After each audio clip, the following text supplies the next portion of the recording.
Hey, hey, hey, hey, hey, hey, hey, Beat Baseball World. We are back for another episode of TBBS. I am Neil DKWG here with Bam Bam. So, are you ready for this fun one?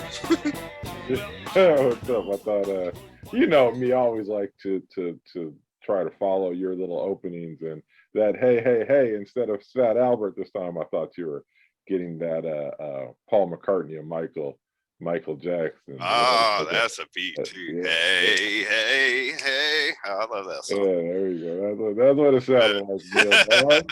You had that Paul McCartney, Michael Jackson groove going, Neil Dog. That's how you rock it, man. Come on, That is a beat too. man. I really don't really. I just focus on like the count, like having my like I guess my face looking at the camera and my make sure that I got my vocal cords ready. I don't usually think about what I'm gonna say, so I do the counts. Like, oh, all right, go with something. I need something. So, hey means I wasn't prepared to say anything else. Really. Truth be told, I was having fun. I guess I should try to get back to trying to do different intros because it was, giving Frank Porter, our music editor, opportunities to find different like music to work with it or whatever. So I'll try to get back to switching things up, being more creative, calling Set Dog the most powerful man in all beat baseball history. Bam, Yeah, bam, bam, bam, bam. bam. All right, folks. So we just want to come out with it. The last show was a nice long show, and unfortunately, turns out that like half of it was so completely unnecessary, only wanted by one. We were wrong. I guess the number one thing that I want to start out with, the first words that you need to hear that are most important, the Thunder, the Indy Thunder never had a problem coming on this show, never wanted money to come on this show. That was not a team effort. They were surprised by the episode when it came. They weren't happy with it. Well, the first person I heard from was Eric Rodriguez, and he was disappointed that I didn't reach out to him. Booker got hold of you, he was reaching out to me. He was equally disappointed that we didn't try to talk to him first. And we know now, hindsight's always going to be 2020, even for blind folk. We know now that that we shouldn't have believed that was the case at the moment. But we would like to respond to what the whole thing, what happened, why, whatever, and why we did fall for it, and promise you all that we will never fall for it again. Set Dog, before I kind of recap things, I've been talking a while. You want to throw in some thoughts? No, I mean it's the same thing as you see all what happened behind the scenes, talking to Booker and stuff like that. I just kept being reminded of a Cheers episode when Norm's like, but Cliff told me, and it's like, oh, my fault for listening, my fault for listening, man. Long so, live Norman Cliff. so Yeah, kind of the same thing, man. yeah, In the end, it makes good sense yeah. how Look, it all laid out. listen, this was all created by Dave Benny. Dave Benny alone. He thinks it's funny. He's honestly, he still thinks it's funny, even though he's embarrassed his own team. He's embarrassed us, embarrassed the show, wasted the audience's time. As we were putting the pieces together, you talked to Booker, got hold of me, kind of straightened me out. Like, this was a day later, but after that, even though I hadn't talked to anybody yet, I was still kind of pushed out of shape. And the first person I was going to talk to was Eric Rodriguez. I felt like I was going to give him first shot at me. I felt like I owe it to him. He's never said no to me in relation to this show. He's helped us with other episodes. He's been a big supporter of this show. He's been a great friend to the show, and I was going to give him first shot at me before anybody else or whatever. But you talked to Booker and God, their side of basically that they didn't know this was going on. That this was never Booker assured me that he didn't know anything was going on. He said right. I hooked everybody up with their numbers and stuff like that. He said he was a little bit under the weather, like a lot of people coming out of that World Series. COVID, no, just joking. But he said he was sick. He wasn't paying attention and stuff like that. Right. And the next thing he knew, it popped up that there's a whole bunch of controversy Yeah. Yeah. popped up, and so he said he the Thunder had nothing to do with it as an organization, and Booker and I get along, so Right. I'm a peacemaker at heart, peacemaker. And he left me a message right away. I didn't read any messages. I didn't get on Facebook. I didn't listen to any voicemails. I turned it off for about 24 hours because I just didn't want to deal with it. Like I felt like we were at the time in the moment. I felt really disrespected, like both of us in the show, and I just wasn't going to deal with it. It was what it was or whatever. So when I finally listened to Booker's message, I really felt bad because he's like, come on, man, I don't work like that. Like, and he doesn't, you know what I mean? He promotes the sport all over the place. Like, again, I know there's a lot of people because Dave Benny has established this personality of his pretty strongly over the last 20 years.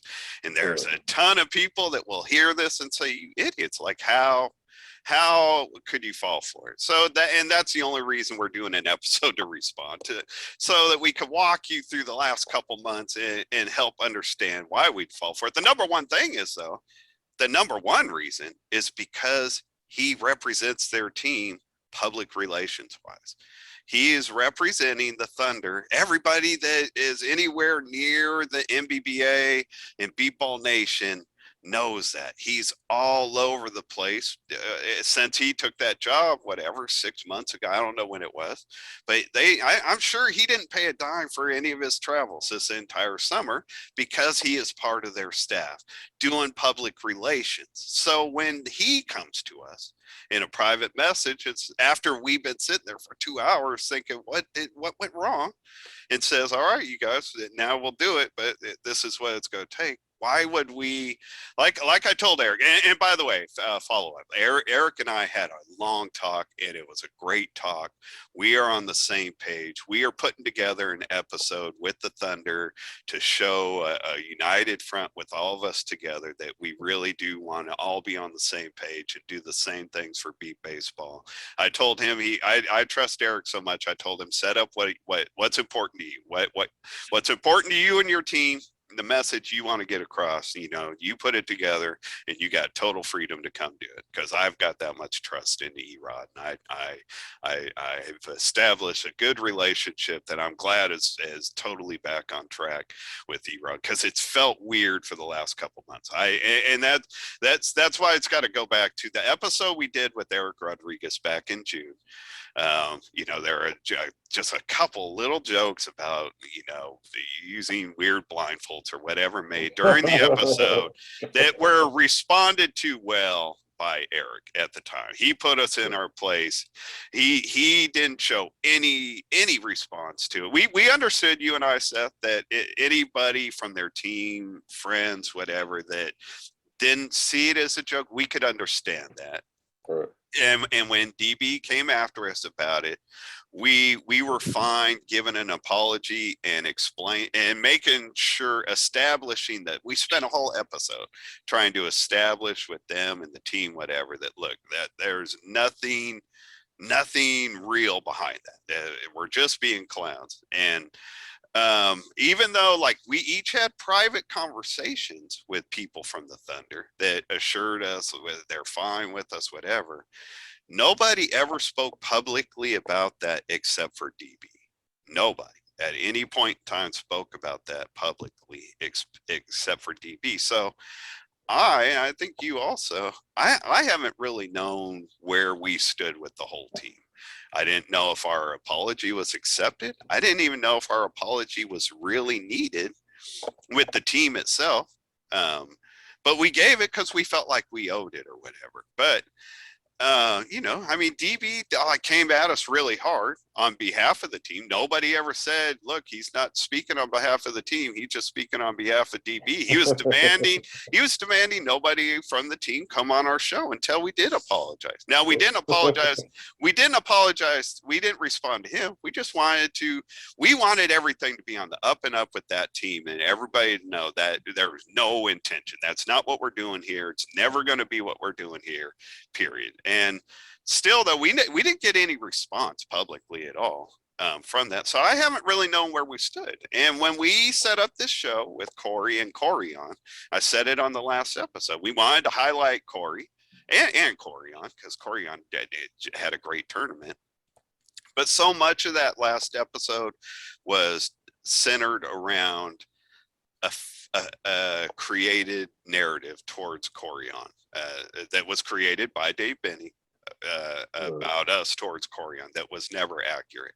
So when Corey and Corian did not show up for our planned interview, we weren't mad, but we were scratching our head. We weren't going to respond to it, but we were scratching our heads going, man, is this still that?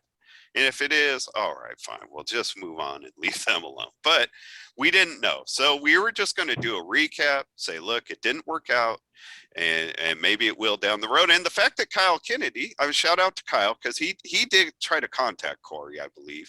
In fact, and Corey White told him, look, I don't have internet connection. We just moved, and I would like to do it. But by that time, that was hours after the DB message, and it just confused us. You know what I mean? I didn't think Kyle was playing along with, like, jerking us along. We felt like we were being jerked along at that point. I never felt like Kyle was part of that. It just confused everything. However, if we never got a message from DB and only got a message from Kyle, we'd say, hey, we have reason to believe we're going to make this happen. It just didn't happen now. So we'll do the recap. And that would have been the end of it. DB knew what was coming. My last post the night before we recorded the show was, we don't know why this didn't work out, but we're going to share our side of it along with the two private messages. That's why I said the two very different private messages I received. DB knew his was one of those. He thought it was funny then. He still thinks it's funny that he got us to fall for it. And, good job. I'm embarrassed. I'm embarrassed that I fell for it. I'll tell everybody up front, I'm embarrassed, but never again. There's never a word that DB can say towards the show that I'm going to put any weight. In fact, today DB officially dies on TBBS. He is dead to the show as far as I'm concerned. That we're not coming back from this point. Man, the crazy thing, Seth, we didn't know what our recap show was going to be. We decided to let the tournament play out and just, let the tournament kind of shape an episode. And during the tournament, I was like, we should, since we had hashed all that stuff out with DB, with that episode after Eric was on the show, it's like, man, we told him how we feel. We know how he feels. Everybody now know how everybody feels. We should see if he wants to come on, do the recap. Well, you didn't say that. This was my idea. You never said anything against it, but we had a conversation that, man, a recap with DB would be a good show. We know that. It would be a good beat baseball show. So that's where our mindset is. We're like, we are willing to go that far to just reestablish like good relations for the benefit of beat baseball. And then he goes and does this, you know what I mean? And I never thought he would cross this line. Like, I remember I started to say it on the show and you cut me off because it was like the fifth time I had tried saying it to you. Like, privately, I kept saying, I was like, there's a 50-50 shot. He's just yanking our chain. It's like, man, he wouldn't do that as their PR person. You and I never believed he would cross that line. I don't know. Yeah, but it is there. I mean, Booker didn't make the point. I mean, it is DB, right? I mean, in the end, I mean, that's where it's like, shit. I'm sorry. Yeah, damn, it's a DB, right? And, as you pointed out, that's still PG-13. I'll let it go. Thank you. You don't have to put the disclaimer up there. But yeah, I mean, in the end, it was all stupid. I personally thought it was like a waste of time to be so petty over something, and Totally. I'm glad to know that at least on the Thunder's end, they're not still bitter about it and all that Right. stuff. I don't know that So, they ever were, Seth. 'Cause I've had a lot of conversations in the all last right, few days, yeah, right, and I don't know that they ever were. Yeah, all right. Well, like I said, then Eric and right, Eric took it in stride, came back at me and stuff like that, as if exactly we right. were sitting in a hotel room after a game, joking around, talking Exactly trash, right. going back and Exactly forth right. and stuff Not like only that. that, I pointed this out when we did our response, like, because this is the second time we're doing a response to DB's garbage. The second and final time. First time, first time, shame on you. This time, shame on us. Never again, DB. Enjoy hearing your name here, because I'm never going to support you in any way, shape, or form. Even though I don't like you, I've supported you doing work for the MBBA. Never again. Never again. Make that very clear. But going back one to the two things you said, the pettiness. And first, though, when Eric was on the show, as soon as we were done recording, Eric's like, guys, man, did I do okay? You know what I mean? He wasn't pissed. He wasn't worried about what we said. We thought he was great, and we told him so. But he was like, guys, was that all right? Like, you know what I mean? He cared about his side of it, for God's It sakes. was a surprise. It was all a surprise. It was all Yeah, a no, surprise. totally took us So, off guard. But also, like, the pettiness, I owe all their young players an apology, because as we did feel like this was a petty game that was being played, going back to the last episode, misguided as we were, as we felt that, we just felt like it was little immature kids playing games. And the most shameful part about that is they're all doing this in a mature, a good fashion. And it's their 40-something-year-old public relations person for the team that's being immature and playing games. well, it was a bad hire on their part anyway. I'm sorry. I meant to say that a long time ago. Why Darnell hired him to be their PR person, I get it, but he carries so much baggage. And you notice that throughout the controversy with, new rules and ethics and just different comments that people have made. In the end, right? I do think what DB did is on DB, but man, the Thunder made that was like when you hire somebody who is kind of like that, then that is And get kind of what you paid for, in a way, yeah. no matter who the team is. That's not a shot at the Thunder. And honestly, because again, like, privately, the people established in the MBBA have come to me asking about, my thoughts on who should be part of their streams and stuff. And I was like, and look, I've been telling Steve Garrett for the last couple of years, and I'm telling the people who are doing it now. I had been. It's like, look, I know he's tough to work with, but he's so good at doing the beat ball stuff. You got to do it. But obviously they've known that there's no line with DB, and if you get in bed with somebody who doesn't see the lines, then you get what you paid for. Yeah. And that's why I won't support it anymore. I'm not going to tell the MBBA or anybody, like, look, hey, there's nobody better than DB, when they could end up with egg all over their face at the end. And we've got egg all over our face right now because of DB, and never again, and never will. If it happens to anybody else, it won't be behind my support. I promise you that, because he's not a team player. His number one thing is making DB happy, and then anything that falls in line after that's fine. And that's just the way it is. He doesn't see the line.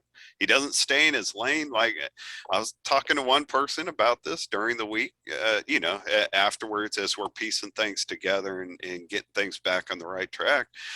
I was like, and honestly, I guess this ties into something I told you I wanted to say. Look, I've had good conversations with Booker. You and I each talked to Booker after the last incident and this incident, and he never reached out to either of us with anger or whatever. He came to us wanting to get things established, and I appreciate that. Something that I'm going to share this time, that because I felt it last time and this time, and I told Booker this time. In each case, Booker keeps trying to make it out to be separate from the Thunder. Like he's like, this is between you guys and DB. It's got nothing to do with the Thunder, and that's just not true. Well, look, we do have an established negative history with DB, but we never brought it to the show before DB started interfering with our episodes with the Thunder. So it has everything to do with the Thunder. We wouldn't mention, deal with, have DB as part of the show in any way, shape, or form if he wasn't involving himself when we're getting involved with the Thunder and screwing these. He screwed up two what should be great episodes. He all by himself as their public relations person has screwed up two great episodes in my personal opinion. So it has, man, Booker, I love you. And I'm glad we've established a good friendship, but I'm not going to stay quiet about that part of it this time. This has everything to do with your team. Now, how you and your team deal with it has nothing to do with our show. We're here doing this episode. We're responding to our side of it and our side of it with DB. We're never like everything else between the Thunder and DB. That's a team problem. And we'll stay out of it. We won't ask about it. People don't waste your time asking us about it. It's not our business. We don't get involved in team business. We're not here for that. I knew the weekend Kevin Simpson told his team he wasn't going to pitch past this year. That same weekend, multiple players from the Jets shared that with me because they trust me. I didn't tell anybody, including Seth. I mean, Seth heard it from somebody else. He didn't tell me. Like it, you know what I mean? We aren't in this to share team problems. There has been stuff since the World Series has come across my table that none of you are going to hear from me because they're team and player issues, and that's not what we're here for. So we're putting it. All those would make a lot more. Yeah, I know people would like that. I mean, that would be good, juicy stuff. Yeah. A lot of good, and we get more views. It's proof. Yep. Proof that we're not looking for views. We're not doing stuff to get more views. Are you kidding me? If I came out with that Kevin Simpson news back in April, but that's not what we're in it for. I love that these players that didn't know me 2 years ago trust me with that kind of information. They know that I'm doing a show with you every week and they can tell me stuff like that. And I'm not going to come out here and share it with anybody. I'm not even going to go to other people privately and share it with them. It's not what we're doing here. So what we are doing here and what we're going to get back on track with next week, Set Dog, we're going to have the great John Walker along with Marvin Morgan, who you and I have kind of on a personal level wanted on the show since the Titans were on the show because we're big football people. And as far as I know, he's the only person who has ever played in the NFL and then ended up here in the NBBA. And this dude at 61 years old just made the offensive all-star team out there playing against 20 and 30-year-olds. So we're going to have a great show. And that's only one of the many shows we could do with the USA Legends. I mean, all the stuff that we like highlighted last week, because I tried to make a point. One reason I wanted to mention every team, because it would help me remember individuals, you know, that needed to be highlighted. One I forgot, speaking of the Titans, was Tyler Cashman, who also made the offensive all-star team. I spent the day memorizing his name because I always remember Tyler and I always remember Cashman, but for some reason, sometimes I wanted to call him Zach Cashman. Like I just kept screwing up his name. So I spent the day memorizing his name and forgot to mention him when we talked about the Titans. So man, we need to get Tyler Cashman and the Titans back on at some point. We've never had the Wichita Falcons on yet. We've never had Lone Star on. We've never had Long Island on. So we've got teams that we've got to get on still. We've got people we need to highlight from this past tournament. We had I meant to bring that up when I brought up Tyler. We didn't bring up any of the people that made the Hall of Fame. So I'm going to hold off on that. I don't have the whole list memorized. It's a fairly long list this year. Some are related to the USA Legends. So I figure I'm going to hold off on that now since I failed to bring it up in our recap, and we'll highlight all that when we have John Walker and Marvin Morgan on. We're going to do Eric Rodriguez and I are working on doing a unified episode with the Thunder so we could celebrate what they've done and what Corey White did, doing first person in the history of our league doing. I mean, we just got so much stuff. Set Rosina, who did all the play-by-play stuff for the NBBA this year and all their highlighted games. She's coming on the show with Matt. You know, Justin Holland hasn't agreed to a show, but we said last week we wanted him, and I've heard some love that he enjoyed our recap. So we got so much stuff to do, Seth. I told you, like, as we had a good run from May until the World Series, like, man, after we get past these tournaments in September, we need to drop down to every other week and slow down. I don't think we're going to be able to do that till like November, Set Dog. I hope that's all right, because we got too many things we can now target. You know what I mean? I don't want to leave any of it out. I know you don't, man, but you know it is football season. Well, if I gotta do something by myself, I'll do that, man. Also, you know, I might bring in Tyler Rodriguez, do some co-hosting with me, man. You know what? I shout out to Tyler. I had a good talk with him too. Dude, that injury of his it's no joke. I mean, anytime somebody gets put in a neck brace for 3 months, that's no joke.